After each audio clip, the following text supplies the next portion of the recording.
तो कैसे पानी के नीचे स्विम करके पाकिस्तानी शिप पर कैसे लिम्पेट माइंस लगाकर उन्हें उड़ाया जाए।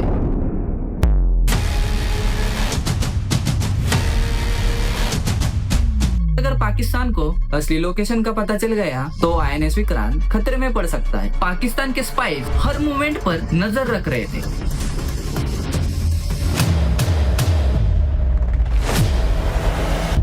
पीएनएस गाजी का एक ही मिशन था, आईएनएस विक्रांत को खत्म करना। वेस्ट बंगाल में एक सीक्रेट कैंप बनाया गया जिसका कोड था C2P। पाकिस्तान ने एयर स्ट्राइक के साथ जंग शुरू कर दी। उसी रात आईएनएस राजपूत को वाइजैक से निकलने का ऑर्डर मिला। मैं वापस आऊं या ना आऊं, आईएनएस राजपूत जरूर वापस आएगी।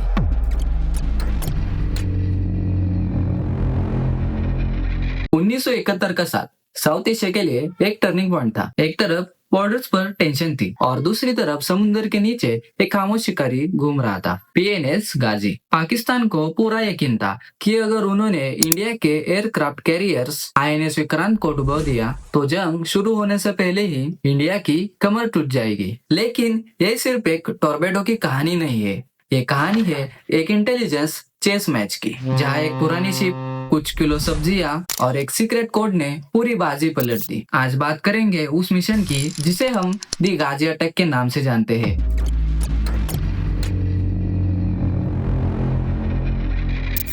स्टोरी शुरू होती है ईस्ट पाकिस्तान से, मतलब आज का बांग्लादेश। वहाँ के लोग वेस्ट पाकिस्तान की लीडरशिप और उनकी लैंग्वेज पॉलिसी के खिलाफ प्रोटेस्ट कर रहे थे। जब 25 मार्च 1971 को पाकिस्तान की मिलिट्री ने ऑपरेशन सर्च लाइट के नाम से एक बहुत बड़ा क्रैकडाउन स्टार्ट किया तो हालात आउट ऑफ कंट्रोल हो गए। हर दिन 500 से ज्यादा रिफ्यूजीज इंडिया आने लगे। कुछ ही महीनों में ये नंबर 90 लाख से 1 करोड़ तक पहुंच गया। इसका इंडियन इकोनॉमी पर $700 मिलियन का बोझ पड़ा, जो उस वक्त के बजट का 4% था। प्राइम मिनिस्टर इंदिरा गांधी ने अप्रैल में ही मिलिट्री एक्शन लेना चाहा, लेकिन army chief general Sam Manekshaw ने मना कर दिया। उन्होंने कहा मानसून की कीचड़ में टैंक्स फंस जाएंगे, इसीलिए हमें दिसंबर तक का वक्त चाहिए। जब प्रिपरेशन का टाइम मिला तो इंडिया ने एक सीक्रेट प्लान बनाया, ऑपरेशन एक्स। वेस्ट बंगाल में एक सीक्रेट कैंप बनाया गया जिसका कोड था C2P। यहाँ मुक्ति बहानी के कमांडोज को ट्रेनिंग दी गई।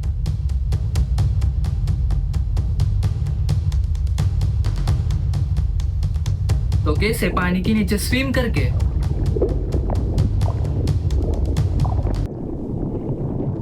पाकिस्तानी शिप पर कैसे लिम्पेट माइंस लगाकर उन्हें उड़ाया जाए।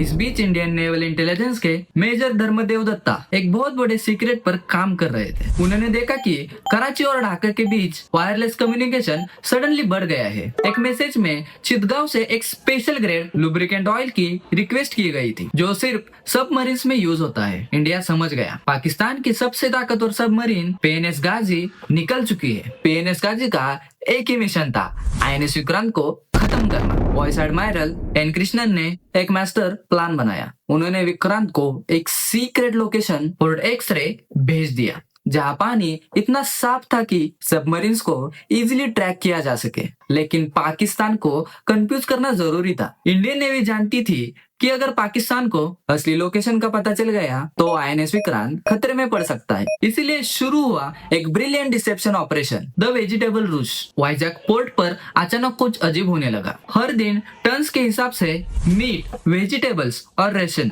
ऑर्डर किया जा रहा था। पोर्ट वर्कर्स को लग रहा था शायद किसी बड़े नेवल वेसल के लिए तैयारी चल रही है, और यही इंडियन नेवी चाहती थी। पाकिस्तान के स्पाइस हर मूवमेंट पर नजर रख रहे थे। जब उन्होंने इतनी बड़ी क्वांटिटी में सप्लाई जाते हुए देखे तो उन्होंने तुरंत रिपोर्ट भेजी, INS Vikrant is likely station at Visakhapatnam. असल में यह एक केयरफुली प्लान इल्यूजन था, विक्रांत वहाँ था ही नहीं।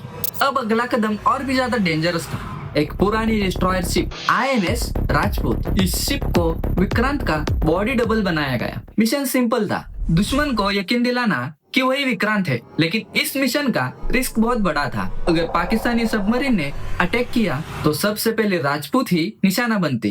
राजपूत के commanding officer captain Indra Singh ने अपने क्रू को देखा और कहा, मैं वापस आऊं या ना आऊं, आईएनएस राजपूत जरूर वापस आएगी।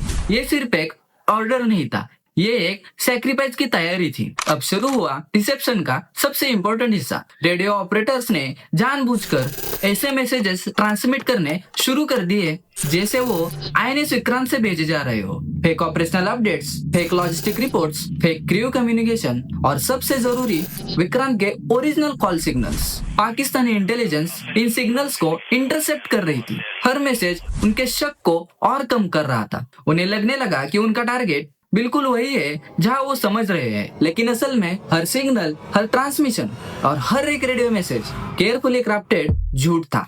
एक ऐसा झूठ जो पाकिस्तान की सबसे डेंजरस सबमरीन को गलत डायरेक्शन में ले जा रहा था। और इसी डिसेप्शन के जाल में फंसकर पीएनएस गाजी अपनी जिंदगी के सबसे बड़े मिशन की तरफ बढ़ रही थी, बिना ये जाने कि शिकार और शिकारी की कहानी अब उलटने वाली है। पाकिस्तान फंस गया। उन्होंने गाजी को ऑर्डर दिया, ऑक्यूपाई जोन विक्ट्री यानी वाइजैक की तरफ बढ़ो। 27 नवंबर 1971 गाजी वाइजैक पोर्ट तक पहुंच चुकी थी।